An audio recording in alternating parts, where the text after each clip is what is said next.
السؤال، جاوبني على السؤال الان، جاوبني على السؤال، جاوبني على السؤال. انت اللي غتجاوبني، انت اللي غتجاوبني. ما هو موقف الجزائر من استعمار سبته ومليليه؟ اخويا انا شوف، انا ما عنديش موقف رسمي، ما سمعتش، نسمع من عندك انت تقول انه موقف مخزي، موقف مخجل. وهي الدولة، اسمع نقول لك، هي الدولة الإسلامية العربية الوحيدة التي تزكي الاستعمار الإسباني لسبته ومليليه، الجزائر الوحيدة.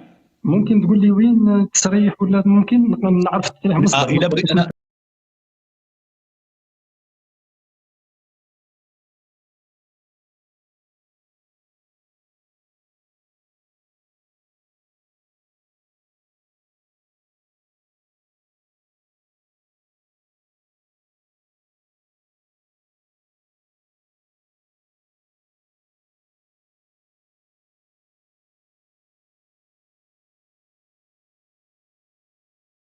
أفريقيا التي تغلبت على الاستعمار الأوروبي بصفة عامة بنضالها السياسي وكفاحها المسلح في بعض الأحيان، والتي أسقطت النظام العنصري الأبارتايد، يتبقى لها اليوم أن تقضي على آخر بؤرة استعمارية في إفريقيا، في قارتنا.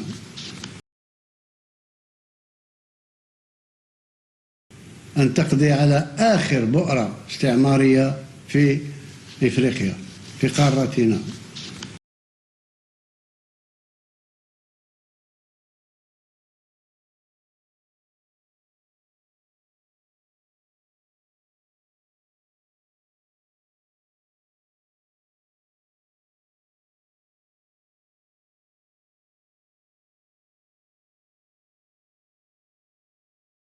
وفي نفس السياق ومقابل هذا الدعم العربي، وقفت الجزائر ضد قرار البرلمان العربي الداعم للمغرب بخصوص الأزمة الدبلوماسية المغربية الإسبانية، خاصة على مستوى قضية مدينتي سبتة ومليلية المحتلتين.